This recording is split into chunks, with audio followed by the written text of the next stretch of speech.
So we're almost perhaps 15 minutes away from Slave Coast. And although this is a tourist destination, there's a certain feeling of sadness that's coming over me now. And I imagine when the enslaved Africans were brought here, it wasn't a joyous occasion. Actually, it was very painful. And so I'm also starting to feel some of the pain and the seriousness for this place. I'm preparing myself mentally. I plan on giving offering of kola nuts, obi abata, and to the ancestors, the spirits, just to help them elevate.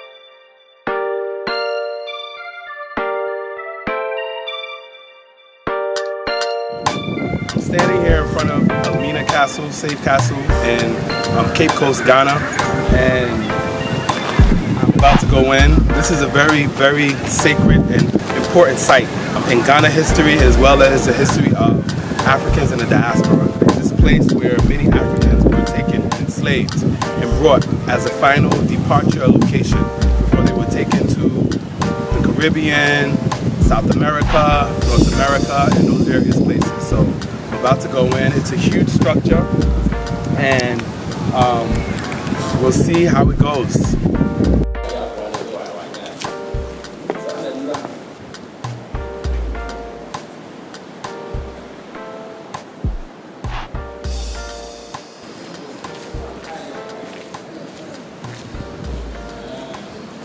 So this is one of the caverns, one of the corridors leading to the female dungeon where all the females were kept. And there was over 400 females kept in these caverns and these tunnels and these dungeons. And so you can imagine how cramped it was. You know, this place has a very spooky feeling. You know, on one hand, it looks very nice in the sense of the architecture and everything, but that's the exterior. When you actually think about what actually happened inside, it's very horrible, it's very mean, it's very ugly. A big contrast to what we see outside. Here we're in one of the rooms, if you can call it that, where females were held. And it still has a stench of urine, different things, very strong smell here. These doors, they were actually closed. There was no ventilation except for that area right there. It's a little vent right there. Here we are in one of the inner courtyards of the castle in Elmina. And this is the area where generally the female enslaved Africans were kept. And they were kept in these corridors or the caverns, right, surrounding this outside area. Periodically, they would be let out. They would all be basically herded into this outside area. And the governor and the different officials would come up on here on these balconies, and they would come and they would look. And they would choose to see which enslaved African they wanted to sleep with. They would pick them, they would be taken out, they would be freshened up, dressed, and then they would actually be raped. Enslaved Africans held at Elmina were kept under harsh and brutal conditions. Rebellious females or those who resisted rape were bound nude to this cannonball as a form of torture for all to see as the blazing sun burnt their skin. Up to 1,000 males and 500 female slaves were shackled and crammed into the castle's dark, poorly ventilated dungeons. Rebellious males were locked in a pitch-dark dungeon with no ventilation. Between the heat, the lack of food and air, death was soon to follow. With no space to lie down and very little light, without water or sanitation, the floor of the dungeon was littered with human waste, and many captives felt seriously ill. During the 177 years of Dutch rule, over 30,000 Africans a year would pass through this place, totaling over 5 million enslaved Africans from this one site alone.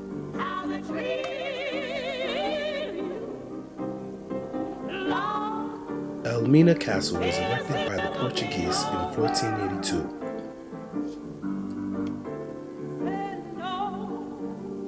It began as a fortress and trading post for gold and other valuables. It was later when slaves became the main commodity traded here.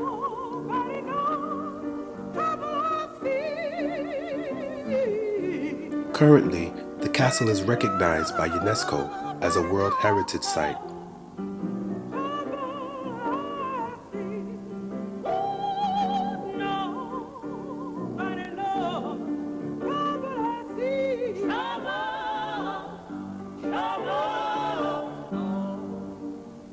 I've been beaut, I've been scorned,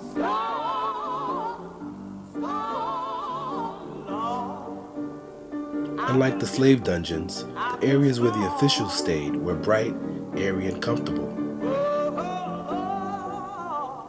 I've been beaut, no, I've been scorned. Well, I've been talked about, since I've been born.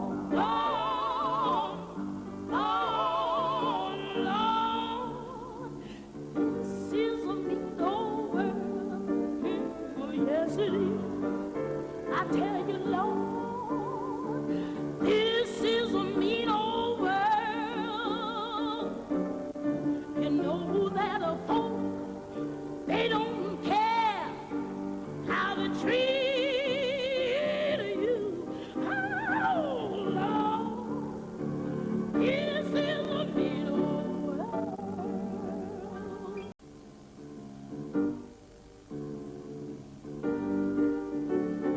The governor of the castle stayed at this beautiful, spacious apartment on the top floor. Here is where he would periodically have female enslaved Africans brought up to be raped. So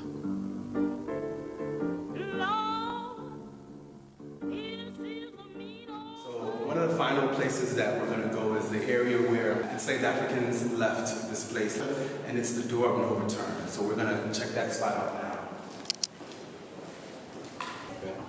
So here we are at the door of no return. This was the final exit point of the slaves before they were taken to the bigger ships to be transported. And there's reefs here of visitors who have left these in honor of the departed, the people who died here. So this was the last place that they left. And I would do calling an offering here. Omi tutu, il est tout à l'heure, tout à l'heure, tout à l'heure, Jackie, for the way you get here to tell you, il est keep running, we give homage to all the dearly departed, all the enslaved Africans who came through this location. We give homage to their spirits. Ti wọn gbada, àgbọ̀nbọ̀n bẹ́ẹ̀ sílẹ̀, ọmọ wọn fẹ́ jẹ, ọmọ wọn fẹ́ dé orí bá dé, àdébẹ̀ fún Olódùmarè àgò tún. A ṣe ibi tí kárí ayé. Kò sí ohun tí Ọlọ́run kó lẹ́yìn sẹ́ni tó bá sọ̀jọ́ wá sọ́dá mú ká tútù. Àṣẹ̀ká dàbí oyè, kò sí ohun tí Ọlọ́run kó lẹ́yìn sẹ́ni iṣẹ́ Ọlọ́run ká ọmọdún tí ní ọ̀rẹ́ ìbáwò. I give homage to Olódùmarè, God Almighty, that God will lift each and every spirit that passed through these walls, that God will give His light, His energy, His blessing to any spirit that may be trapped in this forsaken place. We pray for blessings for you, we pray for uplifting for you, we pray for life for you. Bow, we bow, we bow. Give homage to all of you. Iba Olódùmarè, Iba Womila Lady Pen, Iba Womile Ajoko Tu, Iba Womile Ajoko Si, Iba Sango, Iba Bobo Risa, Iba Mutia, Iba to all of our spiritual guides. We give homage to all of our ancestors on our father's side. We give homage to all of our ancestors on our mother's side. We give homage to all our dearly departed. We give homage to all the spirits that may have died in this place. We give homage to all of the ancestors and all the descendants of the people from this place. We ask for blessing, we ask for guidance, we ask for support, we ask for strength, we ask for wisdom to all of them. We give these two coconuts for blessing, for upliftment, for energy. On behalf of myself and on behalf of all the children of the diaspora,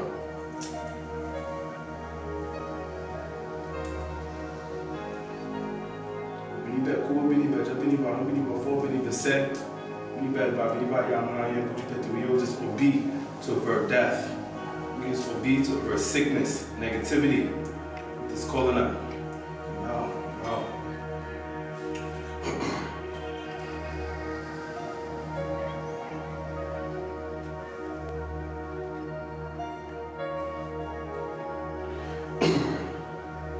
Èmi ọba, ìwọ ọba, adífá fún ọlọ́ba bẹ̀dó, ọmọ ayé kéńké ọmọ lẹ́nu, ẹjẹ́ ọmọ ọjẹ́ ọ̀rá, ẹgúngbọ̀ ọlọ́ba, ọmọ ọjẹ́ ọ̀rá, ẹgúngbọ̀ ọlọ́ba. We give homage to all the ancestors, all the departed spirits. We ask for blessing and light for them. We thank you. We give you homage and light, energy, and thank you for all your suffering. We hope that has not been done in vain. We're a testament here because of you. We want to give homage, we want to give love, we want to give good energy to you. We want to let you know that you have not been forgotten.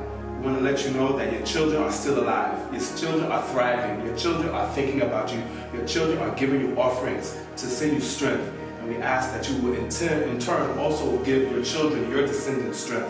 We ask for your blessing and support. Adebetula walade Adamu po la wadamu po Adamu je la wadamu je adiba fomo oko kalele ne wo ilumale wadamu jonwa obinise iwe kola kofi kobi masae o ba ko ilamu ko bi lona obi omo ba siseka obi omo ba siseke iseta robi obi je eseti arobi obi je diba with the suffering of obi. We pray that all of our messages will be received in the spirit world. We pray that all of the good prayer that we send to you, to all your spirits who are here, to all your spirits who are trapped, that we will be able to release you from bondage. We'll be able to release you into the light. We ask your blessing. That's all we want to